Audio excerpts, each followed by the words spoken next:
I've been having some problems in the bedroom with my lady. But we've been talking it through, and we decided, maybe we're a little too vanilla. Got to start pushing our boundaries a little bit, experiment. And we decided to do that. We decided to try something neither of us had tried before. A little something called doggy style. Okay, a few people familiar. Doggy style, that's where she tricks me into going down on her by putting peanut butter on her pussy. Doggy style. Sorry, we got a peanut allergy up here. I'm sorry, dude. I wrote that joke in March 2020. I had to wait a whole year to tell that stupid-ass joke. 12 months of that bullshit rattling around in my head, man. It was really tough on me going that year without comedy, man, because my friends, they all got husbands, wives, kids. I got jokes. That's it. Because I'm the single one of the crew, whenever they do get married, they turn to me to plan their bachelor parties. I got all the qualifications. I'm single, I'm sleazy, and I'm organized. That's what it takes. You want to plan a bachelor party, you better know your way around a strip club and a spreadsheet. It's a weird tradition, right? The bachelor party, when you think about it. Basically, you're celebrating somebody getting married by coming very close to just ruining that marriage. It's kind of like celebrating getting a new job by sending a racist tweet. Or the time my parents celebrated having a son by chopping off just a little bit of my penis.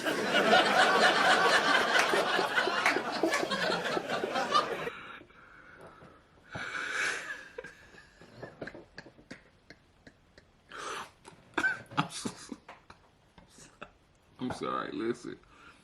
Dog, this man is hilarious.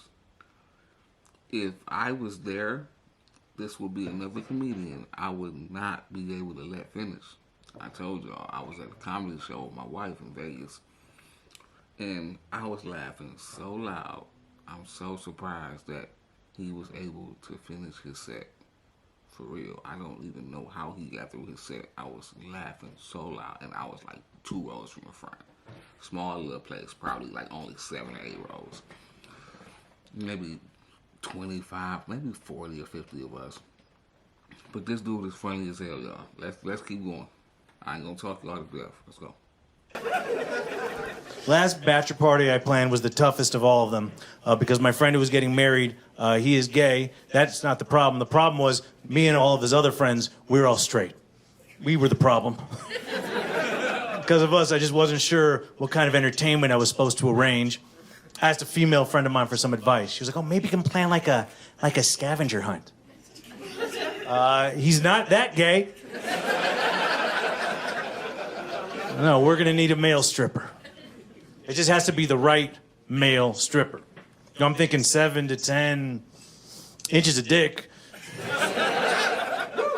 That's gonna make all the straight guys sad. But 11 inches and up, that's exciting for everybody, That crosses the line from stripper to medical curiosity. You don't gotta dance, how about you have a Q&A, because I've got some questions. Like, what's it like having sex with part of it on the outside, huh? What's that like? You ever catch a breeze on your dick neck, get chilly? Use a scrunchie like the world's smallest infinity scarf? You ever tuck it between your legs and pee backwards while walking forwards, huh? You ever do that? That's what I would do, man. Big dick be wasted on me. I just use it for parlor tricks and whatnot.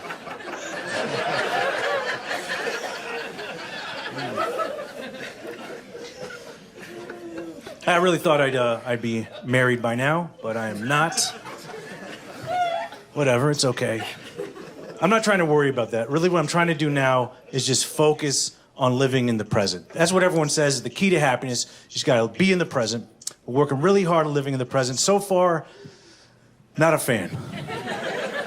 I don't like the present. I think the present is vastly overrated. The only time I really like living now in the present was back when I was younger and living in the past.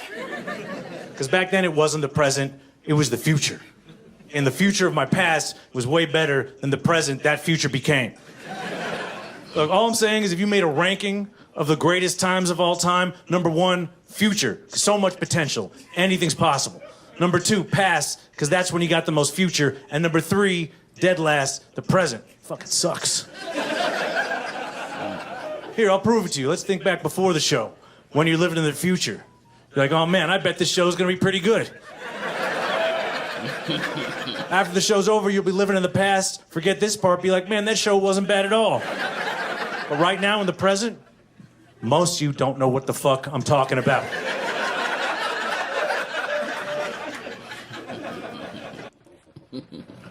I love that. Hey, that's so cool. I'm dealing with the same thing, just trying to live in the present, not worried about, people's thoughts or just my perception of where I'm going. I'm not saying have a lack of direction. I'm saying enjoy the now. And that's funny he touched on that. That's something I'm really, really dealing with now. I'm trying to do. It's hard, man. I'm married, got 3 kids, mortgage, businesses, investments. And it's not always up, when you do as I do and you live like me, man, I'm chasing my dreams fully and wholeheartedly. So it's going to be times where a lot of low points, you know what I'm saying? Because it strengthens you. You got to have a certain level of muscle to deal with these lives. And he's an entrepreneur as well as he's on stage right now. So it's not easy when you're chasing your dreams to live in the present.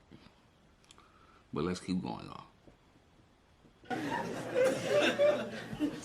Oh, man. The only way I'm living in the present is if it starts living up to the potential I had in my younger days. And hopefully this special will make that happen, man. I got a lot riding on this. I hope it goes good. Thank you. Seriously, I've been working on so many jokes for this thing, but the thing is, these days, people don't want a special that's just jokes. It has to be more than jokes if it's to be considered a real work of art. You know what people like from a special? They like a special where, the comedian, bares their soul. Reveals their inner demons. And they're about to do it because the camera starts coming in real tight.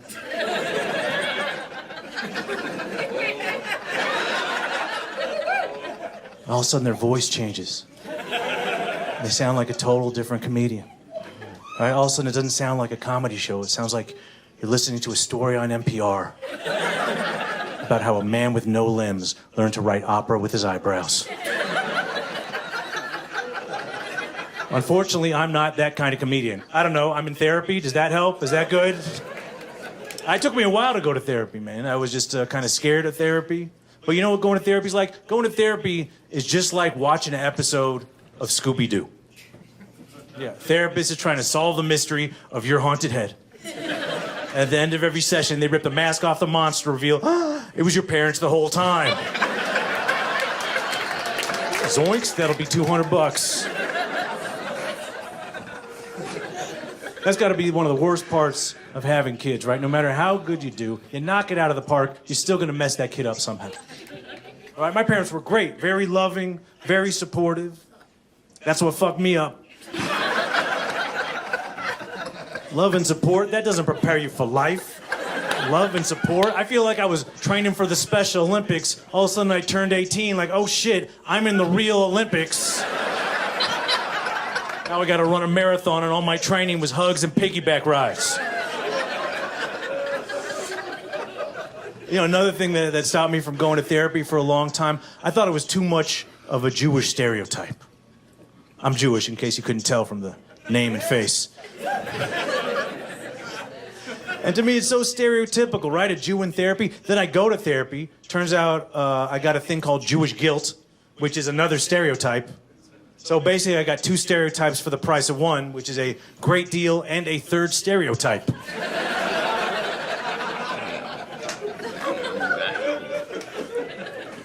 Generally, I do try to avoid stereotypes in my act. It's one of the few jokes that I don't like. I find stereotype jokes offensive. Not because they're bigoted, I just think they're kind of hacky. They're played out, right? Because you know what a stereotype really is? It's just a joke that we've all heard so many times that we all know it already, right? You want to make a funny observation about a group, fine, but give me something new, something original. Here, let's take a random stereotype, for example. Let's say black people love fried chicken, right? First of all, heard it before, a million times. Second of all, guess what? Everyone loves fried chicken. Sure. How about this instead? Black men over 60 love single ear Bluetooth headsets. That's also true. That's so bad. Not quite as catchy. Right. I'll try to explain to all of you a little more about Jewish guilt. I'll give you a Jewish guilt example for those of you not familiar. One time I'm coming home to visit my folks. I come in, my dad's sitting on the couch. Sitting next to him on the couch is a small person crudely carved out of wood. Strange. I said, Dad, what is that? He goes, oh, that's my new son, because you don't visit me enough anymore. Instead of just asking me to visit, fucking Jew pedo over here has got me competing with my new puppet stepbrother. All right, y'all. Look, y'all can watch the rest of this comedy special. Louis Katz, Cat with a K. Y'all can watch the rest of this yourself. It was dope. I enjoyed it. I would definitely check him out. You know, one day I'm gonna be doing like a comedy tour myself. Well, not doing a tour, but like, you know, going to like spend a lot of time. Just checking out new comedy clubs, and like, I want to spend like a whole year or two just consistently going to comedy. Like, that's my dream. Like, besides other things, you know, just going to comedy clubs and concerts, different people, and just laughing damn near every weekend, every day if I could. But we're not here for that. We want to give him a sentence. He in comedy court. And let me know what y'all think about the sentence thing. I might keep it, I might not. I'm going to tweak it a little bit. I'm early in my channel. It's not been many videos. But I wanna have some sort of twist to make it unique.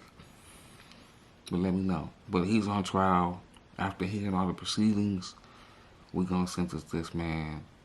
He's a comedy killer. He's a cold, hard killer. I love his comedy. Let's sentence him to, I think he's one that we're going to keep forever. So let's go ahead and give him life without the possibility of parole.